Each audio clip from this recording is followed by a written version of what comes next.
नमस्कार, आप देख रहे हैं टीएनपी न्यूज और मैं हूं आपके साथ हमेशा सिंह। एक नजर डालते हैं उत्तर प्रदेश की खबरों पर। प्रदेश सरकार ने फ्री राशन के बाद एक और योजना बंद कर दी है, जिसका नुकसान गरीब बेटियों को उठाना पड़ेगा। दरअसल सरकार ने गरीब बेटियों की शादी के लिए मिलने वाले 20,000 रुपए का अनुदान बंद करने का फैसला किया है। इसके लिए शासन की संस्तुति मिल गई है, जिसके बाद समाज कल्याण विभाग पोर्टल से इस योजना को हटा दिया जाएगा। अब प्रदेश में सरकार की तरफ से बेटियों के शादियों के लिए कोई सहायता राशि नहीं दी जाएगी। विधानसभा चुनाव के दौरान सीएम योगी लगातार इस बात का प्रचार करते दिखे कि उनके शासन काल में राज्य में दंगे नहीं हुए और कानून व्यवस्था दुरुस्त रही। उनके इस दावे की पुष्टि नेशनल क्राइम रिकॉर्ड ब्यूरो के डेटा से भी होती है। एनसीआरबी के डेटा के मुताबिक राज्य में 2021 में एक ही दंगा हुआ, जो महाराष्ट्र, राजस्थान जैसे बड़े राज्यों के मुकाबले काफी कम है। सबसे ज्यादा 100 दंगे झारखंड में हुए हैं। इस डेटा को लेकर यूपी के एडिशनल डीजीपी प्रशांत कुमार ने कहा कि इसकी वजह यह है कि राज्य में गैंगस्टर और माफियाओं के खिलाफ सख्त एक्शन लिया गया है। इसके अलावा सर्विलांस और तत्काल एक्शन के चलते भी फायदा मिला है। उन्होंने कहा कि बीते 5 सालों में लगातार दंगों की घटनाओं में कमी देखने को मिली है। 2016 में राज्य में 45 घटनाएं सांप्रदायिक हिंसा की हुई थी और 2017 में ही यह डेटा 36 पर आ गया था। यूपी के मुकाबले दूसरे राज्यों की तुलना करें तो डेटा में बड़ा अंतर दिखता है। उप मुख्यमंत्री केशव प्रसाद मौर्य प्रयागराज पहुंचे, जहां उन्होंने समाजवादी पार्टी के मुखिया अखिलेश यादव पर बड़ा हमला बोला है। डिप्टी सीएम मौर्य ने कहा कि जिसके घर शीशे के हो, उन्हें दूसरों पर सवाल खड़ा करने का हक नहीं है। अखिलेश यादव बौखलाहट में है। साल 2017, 19 और 2022 में उन्हें हार का सामना करना पड़ा है। इसके चलते उन्हें अब सच नहीं दिखाई देता। सपा के शासनकाल में गुंडागर्दी चरम सीमा पर थी, यह किसी से छिपा नहीं है। लेकिन मौजूदा समय में अपराधी को पुलिस से डर लगता है, पहले इसके उल्टा हुआ करता था। डिप्टी सीएम ब्रजेश पाठक बहराइच दौरे पर पहुंचे, जहां उन्होंने सपा प्रमुख अखिलेश यादव पर जमकर निशाना साधा। अखिलेश यादव का नाम न लेते हुए डिप्टी सीएम ने कहा कि वो गुंडा, बदमाश, लुच्चा और लफंगों के पोषक हैं। अखिलेश यादव को जनता ने नकार दिया है। साल 14, 17, 19 और 22 के चुनाव हारे जनता ने उन्हें पूरी तरह से नकार दिया है। आगे कहा कि राजनीति का तकाजा है कि जनता जिसके साथ होती है, हम उसी की बात करते हैं। हम लोग जल जीवन मिशन के अंतर्गत चलाई जा रही योजनाएं देखी है। हमने पेयजल के लिए जो इंतजाम किए थे वो देखे हैं। इसके बाद हमने सीएचसी हॉस्पिटल का निरीक्षण किया है। इसके बाद वो आश्रय स्थल का भी निरीक्षण किया है। अभी बिंदुवार जनपद के विकास कार्यों की समीक्षा होगी। इसके बाद जनपद के जो जनप्रतिनिधि और हमारे आम जनमानस के लोग हैं, उनसे भी हम मिलेंगे सर। और एक एक बिंदु पर बहराइच जनपद को प्रदेश में अव्वल नंबर पर लाना है। बीजेपी में आने वाले दिनों में बड़ा बदलाव होने वाला है। यूपी बीजेपी संगठन में एक व्यक्ति एक पद वाले फॉर्मूले के तहत जल्द ही कोई पदाधिकारी पद छोड़ेंगे। बताया जा रहा है कि बीजेपी संगठन से योगी सरकार में मंत्री बने कई बीजेपी पदाधिकारी संगठन के पद छोड़ेंगे। बता दें कि भूपेंद्र चौधरी के प्रदेश अध्यक्ष बनते ही यह कवायद तेज हो गई है। माना जा रहा है कि यूपी बीजेपी संगठन में 10 सितंबर के बाद बदलाव होगा। राष्ट्रीय उपाध्यक्ष बेबी रानी मौर्य, प्रदेश महामंत्री जेपीएस राठौर, प्रदेश उपाध्यक्ष एके शर्मा, ओबीसी मोर्चा के अध्यक्ष नरेंद्र कश्यप और प्रदेश उपाध्यक्ष दयाशंकर सिंह संगठन के पद छोड़ेंगे। फिलहाल ये सभी मंत्री के रूप में योगी सरकार का हिस्सा है। प्रदेश में 12 से अधिक भ्रष्ट और घूसखोर अफसरों के खिलाफ इनकम टैक्स विभाग ने बड़ी कार्रवाई की। बता दें कि इनकम टैक्स विभाग ने एक साथ 22 ठिकानों पर छापेमारी की है। मिल रही जानकारी के मुताबिक लखनऊ और कानपुर समेत 22 जगहों पर इनकम टैक्स की टीम ने एक साथ छापेमारी की है। आयकर विभाग के निशाने पर 12 से अधिक अफसर है। बताया जा रहा है कि प्रदेश के कई विभागों में तैनात करीब 1.5 दर्जन अधिकारी अब इनकम टैक्स विभाग के रडार पर है। उदयमिता प्रशिक्षण संस्थान संस्था, उद्योग विभाग, यूपी इंडस्ट्रियल कंसल्टेंट लिमिटेड, उद्यम विभाग के साथ कुछ प्राइवेट इंडस्ट्रियलिस्ट के यहाँ छापेमारी चल रही है। माफिया और पूर्व विधायक मुख्तार अंसारी के विधायक बेटे अब्बास अंसारी की तलाशी जारी है। अब्बास की लोकेशन पिछले 3 दिनों से गैर बीजेपी शासित राज्य पंजाब और राजस्थान के बॉर्डर पर मिल रही है। सूत्रों के अनुसार एसटीएफ के एक उच्च अधिकारी अब्बास अंसारी को पकड़ने के लिए पुलिस टीम को गाइड कर रहे हैं। अब्बास को पकड़ने के लिए एसटीएफ ने तैयारी कर रखी है। बता दें कि शस्त्र लाइसेंस पर कई असलहे खरीदने के मामले में लखनऊ की कोर्ट से गैर जमानती वारंट जारी होने के बाद विधायक अब्बास अंसारी फरार चल रहा है। वक्त हो चुका है एक छोटे से ब्रेक का। ब्रेक के उस पार खबरों का सिलसिला यूं ही चलता रहेगा।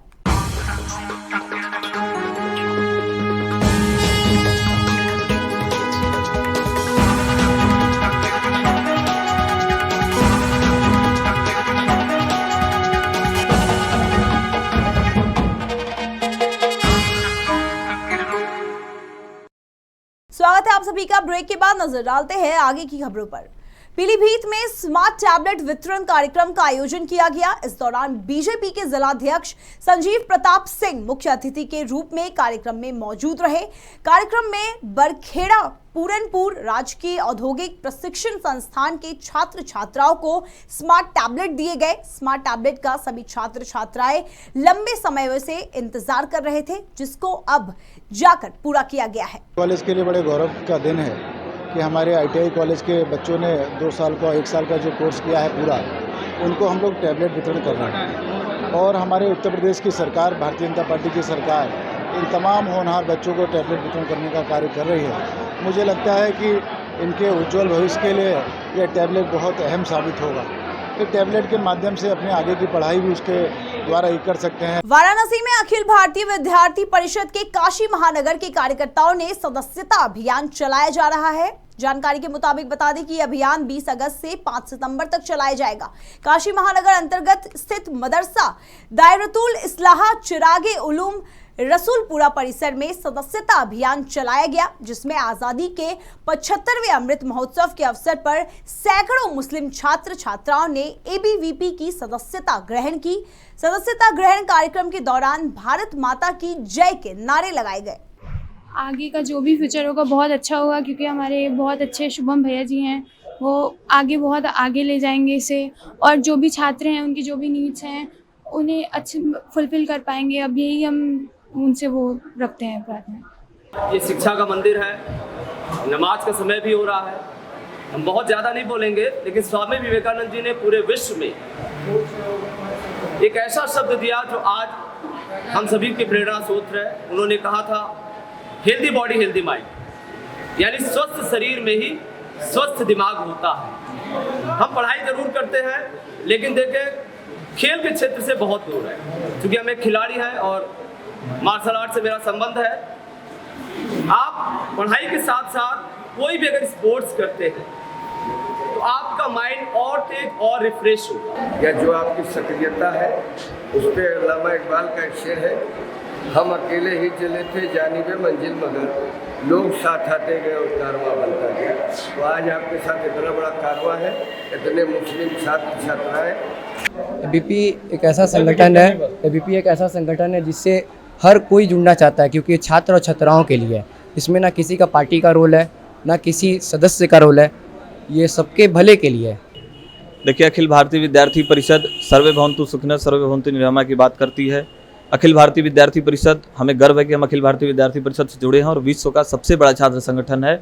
इस नाते सबका साथ, सबका विश्वास और सबके विकास को सोचने वाला छात्र संगठन अखिल भारतीय विद्यार्थी परिषद है।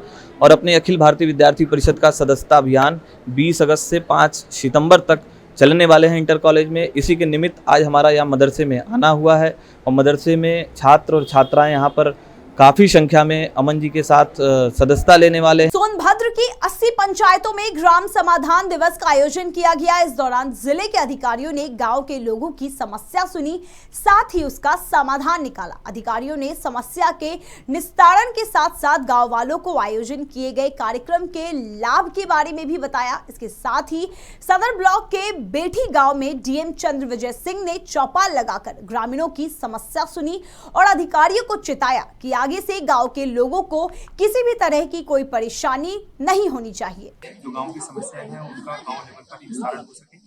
आज लगभग 20 शिकायतें अभी तक आ चुकी हैं और हमारे जो गांव लेवल के जो अधिकारी रहते हैं वो भी यहाँ पर उपस्थित हैं और मुख्य जिला लेवल अधिकारी भी यहाँ पर उपस्थित हैं। एडीएम साहब, एसडीएम साहब, सब लोग यहाँ पर उपस्थित हैं। कुछ समस्याएं गांव के जो जमीनी विवाद है उसको लेके भी आई हैं। कुछ समस्याएं गांव के लोगों के आवासों की समस्याएं हैं, कुछ रोड की समस्याएं हैं जो हर घर नल योजना में क्षतिग्रस्त हो गई है, उसकी वजह से लोगों को समस्याएं हैं।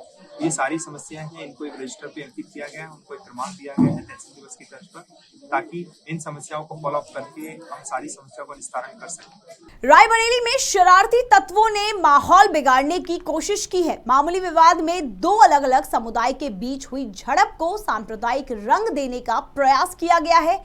मामला लालगंज थाना इलाके के नरपतगंज का है, जहां रिजवान नाम का व्यक्ति पूर्व प्रधान के घर के सामने खड़ा था।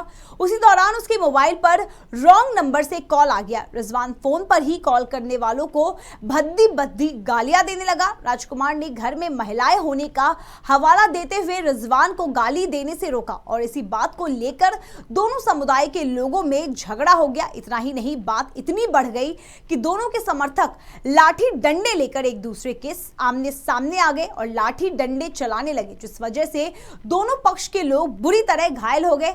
मामले की सूचना मिलते ही पुलिस अधीक्षक देर रात मौके पर पहुंचे और घायलों को अस्पताल में भर्ती कराया। साथ ही मामले की जांच कर कार्रवाई शुरू की। और उसने हमारे पीछे महीना हफ्ता से पड़ा है, तो उसके पिता से हमने बताया था। क्या कर रहा था? बदतमीजी करने की कोशिश कर रहा था। उसके पिता से हमने बताया था, तो कल शाम को हमारे घर में कोई नहीं था, हमारे घर में घुस गया वो अंदर बदतमीजी करने लगा सर। तो हमने जब आवाज़ मारी तो बाहर को भागी तो दो परिवारों के बीच में जो उसी गांव के रहने वाले झगड़ा हुआ था। झगड़े की वजह ये थी कि रिजवान नाम का एक व्यक्ति था जिसने जिसके फ़ोन पे कोई फेक कॉल आया और वो उस व्यक्ति को कुछ अपशब्द कहने लगा, कुछ तेज आवाज़ में बात करने लगा। सामने जो परिवार था उनके घर वालों को लगा कि ये उनको टारगेट करके कुछ कह रहा है। उनकी तरफ से इस बात को लेके प्रतिक्रिया व्यक्त की गई, जिसको लेकर के वहाँ पर परिवारों के बीच में झगड़ा हो गया, जिसमें एक तरफ से दो महिलाएं और एक पुरुष और दूसरी तरफ से दो पुरुष, 5 व्यक्ति घायल हुए। 2 व्यक्तियों के सर में हल्की फुल्की चोटें आई, जिनको इलाज के लिए जिला अस्पताल भेजा गया।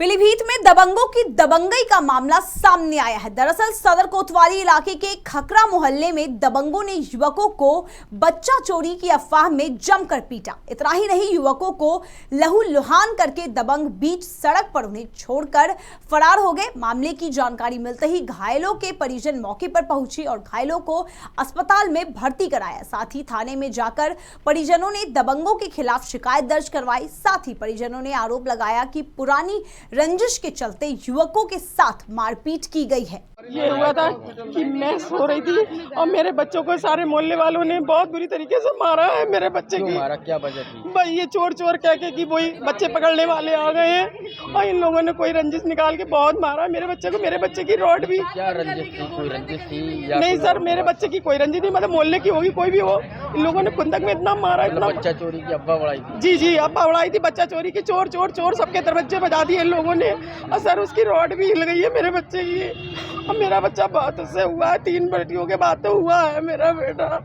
तो अब आप थाने आए, क्या हुआ? आपने थाने हम 2 बजे आए, हमारी सुनवाई कुछ नहीं हुई थाने में। अब आए, अब लिखा पढ़ी हो रही है। देश और विदेश की तमाम खबरें देखने के लिए बने रहिए TNP न्यूज के साथ।